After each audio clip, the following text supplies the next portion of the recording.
Narito tayo ngayon upang matunghayan ang talaga ng mga nagtrending, nagbabaga at napakainit na latest issue ni Ate Erika. Sa pagpapatuloy nga ng ating istorya, ay sinabi na nga ng tita ni Ate Erika kung ano ang pulot dulo ng hidwaan sa pagitan ni Ate Erika at ng kanyang ate laban sa kanyang mismong pamilya.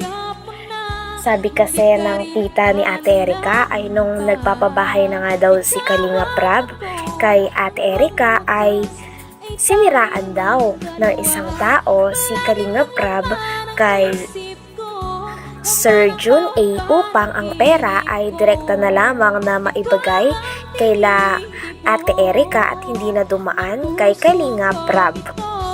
Dingig na dingig naman po nila sa sabi po ni Sir Rab na pampaopera daw po ng matanda tapos allowance ni Erika pag eskwela at may mga sinabi pa ay nung pag-alis po kasi nila Rab nung po magpapaopera na po si mama kinukuha na po ng lolo niya ayaw na po nung bigay po nung dalawa at ang sabi po daw po kasi ang kasabi po kasi ni Sheila may nung time na yun kundi naman dahil sa akin kung di ko laging nakakausap si Sir John A hindi naman bibigyan kayo ng perang pampaopera. Okay, so ibig sabihin, nagkaroon ng Yun po yung contact si Sheila May kay John A. Opo. Bakit niya nakilala si John A?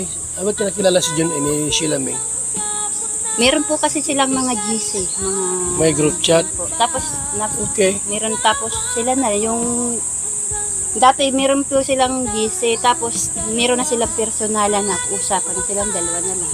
Ni John A at saka ni Sheila May at ni Ang alitan daw talaga ay nagsimula nung binigyan nga daw ng pera nila Kalinga Prab sa pagpapagamot o pagpapaopera ang lola ni Ate Erika. Ngunit nung umalis na daw sila Kalinga Prab ay ayaw na daw itong ibigay ni Ate Erika at ng kanyang ate na si Sheila May sa lolo at lola nila na pampaopera. Narinig naman daw ng dalawa ang sinabi ni Kalinga Prab na para talaga ito para sa pagpapaopera ng mata ng lola ni Ate Erika. Ngunit sabi naman ng ate ni Ate Erika na si Sheila May ay kung hindi naman din daw dahil sa kanya ay hindi sila makakatanggap ng sponsor dahil siya daw ang kumakausap at kumokontak kay Kuya Jun A na nag-sponsor ng kanilang pabahay at sa iba pa nilang pangangailangan. Di na po yun dito nagpunta nung kasagsagan pong nasa ospital yan si mama. Baka may sama ng loob sa inyo. May nagawa kayo hindi maganda kay Para po sa amin, tiyahin. Ngayon na lang naman po ako siguro may sama ng loob sa akin kasi ako nag-video po. Ngayon, po. Pero kung kami po, wala naman po. Nadamay lang po kami dito kay Papa. Kasi yun po yung naging alitan. Kasi sabi, nung po kasing nag-ano po doon sila sa pera na ayaw nilang ibigay. At sabi naman kasi ni Erika, kung di naman sa kanya, hindi siya binablog, walang pera. Sa kanya ibinigay ni Rab yun. Sabi naman po kasi ni Papa, kung ganyan din naman ang ugali ninyo, kung gustong-gusto ng lula ninyo makakita, ayaw naman ninyong pagbigyan, ay magsarili na kayo. Yun po yung pinag-umpisahan po ng alitan po nilang mag-apo.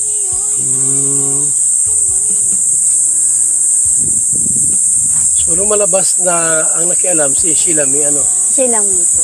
dahil may contact kay John A. Sabi pa nga ng tita ni Ate Erika ay sa katunayan nga ay meron palang gusto si Sir Jun A o ang nag-sponsor ng pabahay at iba pa nilang mga pangailangan kay Ate Erika. Ngunit si Ate Erika naman daw ay wala naman daw gusto kay Sir Jun A sapagkat si Sir Jun A daw ay parang meron ngang asawa. Ngunit ang kanyang ate na si Sheila May ay ang talagang nagpupush o ang kumukontrol kay Ate Erika para sa mga gagawin niya at para sa pag-contact din nila kay Sir Jun A upang mabigyan din sila ng mga pangailangan at iba pang mga sponsor.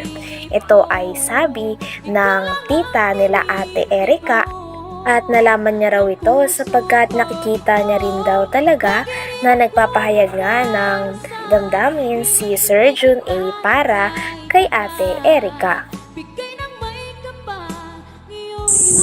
May crush si John A kay Erika? Napansin mo? May gusto po si Sir John kay Erica, pero si Erica po wala namang gusto. Kasi Yun lang. Paano mo nalaman sila na may lang talaga po yung parang inaano po yung kapatid. sinusulot-sulot? Opo. Ayun.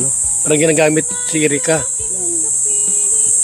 Ibig sabihin, may gusto si John A. kay Erika. Paano mo nalaman may gusto si John A? No, nakikita Binata ba yun? Ang alam ko po may asawa yan eh. Ikaw John A. ka ha? Salbahay ka ha? May asawa ka pala tapos may gusto kay Erika. Ngayon, ayaw ni Erika. Ayaw naman po ni Erica, parang nadala lang po dito sa kapatid. Kay Sheila May. May pagkatusos si Sheila May, no? May pagkaano rin. Yun po. Kaya nga po yun yung inaano ko talaga, inilalabas ko. Wala sa aming pamilya. Sa kanya, siya ang promotor ng lahat. Kung bakit Sa lahat ng nangyari problema, si Sheila Dito nga ay sinabi din na talagang si Sheila May o ang ate ni Ate Erica naging dahilan kung bakit hindi na natuloy ang pabahay ni Kalinga Prab sa kanila sapagkat nakumbinsi nga din ito na si Sir Jun A na idirekta na lamang sa kanila ang pera at hindi na padaanin kay Kalinga Prab sapagkat baka mapunta pa nga daw ito sa kung ano-anong mga bagay. At sinasabi nga din ng lolo nila Ate Erica na hindi daw nila natatanggap ang pera na sinasabi ng mga vlogger na pinapadala sa kanila Kasi kada month. ang nangyari po kasi, kung anong sinasabi sa lolo niya, yun din sinasabi kay Johnny. Kaya nagdesisyon siya na wag nang ibigay kay Rab yung budget ng bahay. Kasi nga, nag-iisip din siguro na kung saan mapunta. Kaya idinirekta na lang dito kay Sheila May. Siya ang naghahawak ng pera, siya ang nagmamanage. So tayo, hindi totoo tayo na mayroon kang pera na natanggap buwan-buwan? Wala po. Wala po. Wala talaga? Wala po. So maliwanag po mga kalingap na walang tulong si John A mula yung tulong Yung buwan-buwan po. buwan-buwan na sinasabing binibigyan. Wala po. Wala po. Wala po talaga mga kalingap. Wala namang sinungaling si tatang, di ba? So wala po talaga mga kalingap na Wala po. tinatanggap si tatay. So ate, ano ang gusto mong mangyari? Dahil may mga Sinabi nga din ng tita nila Ate Erica na si Sheila May daw ang ate ni Ate Erica ang naging promotor ng lahat. Siya din daw ang dahilan at ang kumakausap kay Sir Jun A kung bakit na bawi kay Kalinga Prab ang pera na dapat sanang pagpapabahay nila Ate Erica sapagkat dinirekta na nga ito ni Sir Jun A kay Sheila May na ate ni Ate Erica nang sa ganon ay hindi na daw ito mapunta kung saan saan at direkta na lamang na mapunta sa dalawa. Nilinaw nga din ng tita ni Ate Erica na meron talagang gusto si Sir Jun A kay Ate Erica. Marahil ito rin ang dahilan kung bakit napakaraming sponsor ang natanggap ni Ate Erica galing kay Sir Jun A. paano mo nalaman Sheila na May lang talaga po yung parang inaano po yung kapatid. sinusulot-sulot? Opo. Ayun. Parang ginagamit si Erika. Yun. Ibig sabihin, may gusto si John A kay Erika. Paano mo nalaman may gusto si John A? No, nakikita Binata ba yun? Ang alam ko po may asawa yan eh. Ikaw John A ka ha? Salbahay ka ha? May asawa ka pala tapos may gusto kay Erika. Ngayon, ayaw ni Erika. Ayaw naman po ni Erica, parang nadala lang po dito sa kapatid. Kay Sheila May. May pagkatusos si Sheila May, no? May pagkaano rin. Yun po. Kaya nga po yun yung inaano ko talaga, inilalabas ko. Wala sa aming pamilya. Sa kanya, siya ang promotor ng lahat. Kung bakit Sa lahat ng nangyari problema, si Sheila May ang may problema. Ang gumawa ng Opo. ipagbawi ng pera, mula kay Kalinga Prab, siya ang nagkontak. Opo. Sila po ang magkakausap. Hanggang doon kay lolo mo, Sila din po. kaproblema dahil kay Sheila. Hanggang dito na lamang muna ang talaga namang nagtitrending, nagbabagat, napakainit na issue ni Ate Erica. Maraming salamat sa inyong panunood. Hanggang sa muli. Bye!